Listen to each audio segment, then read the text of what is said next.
Hi guys. As a VR only racer, summertime is not the most pleasant experience.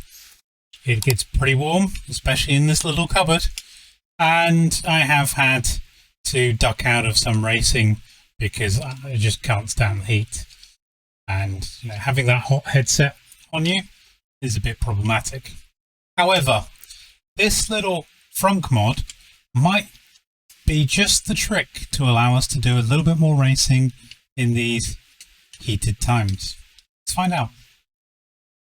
I'll give you guys the link for purchasing this product on Amazon, where I found it. You can obviously make your own. Maybe you can 3D print something and then just use a USB fan header on there. But essentially all you have to do with this one is you take your valve index, you try to align the USB port because, I'm hopeless at getting those right first time. And it plugs straight into the USB port. It's a bit fiddly, but that's mostly because I'm trying to do this on camera. There you go.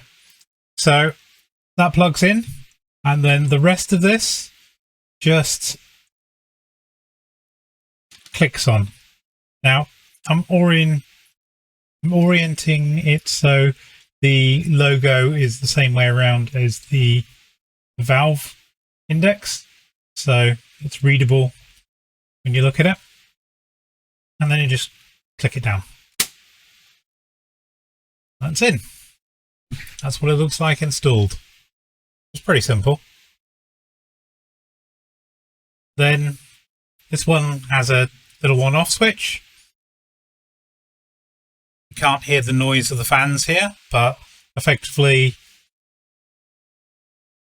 it makes a small whirring noise. It's not really noticeable. Adds a little bit of weight to the front, but it's marginal really. Let's put it for its paces, shall we? So first up, before installing or switching on this mod, let's have a look to see what our internal temperature is like after an hour of racing.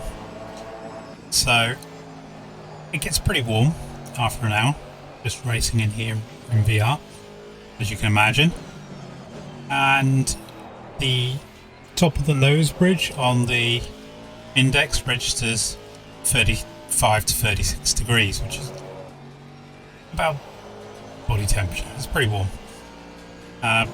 Then when we switch on this mod, that temperature, whilst continuing to race in VR, drops to 30 degrees, which is, pretty pleasant. It's a drop of 5 to 6 degrees, and that makes a noticeable difference in terms of the amount of sweat around the mask that you wear on your headset.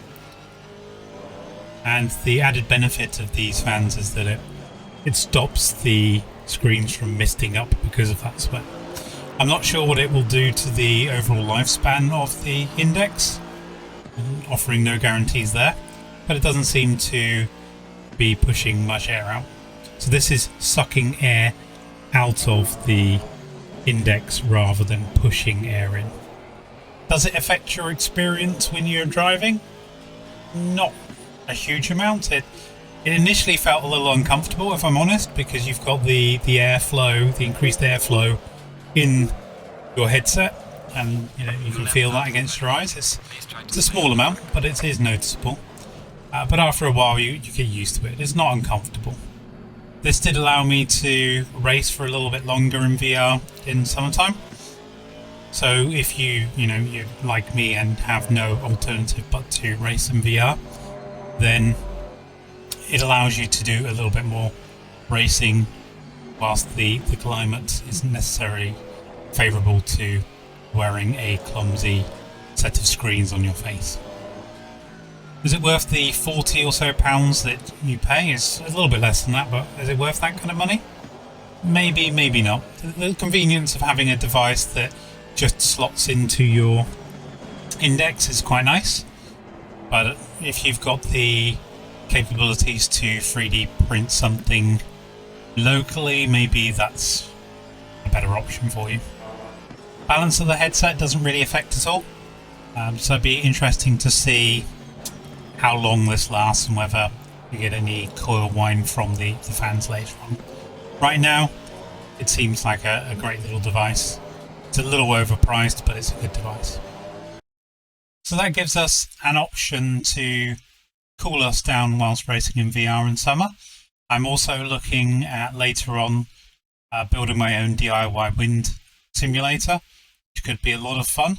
I'm not sure what impact that'll have and whether that will essentially mean that this device is surplus to requirements. We'll find out, won't we?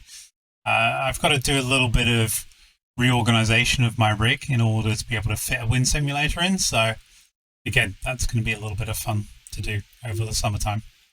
Until then, don't forget to like this video if you were interested in this topic. Maybe leave a comment if you have some other suggestions. I've seen all sorts of DIY frunk mods for the Index and other VR headsets, so if you have any links to those, that would be fantastic. And yeah, until next time, bye for now.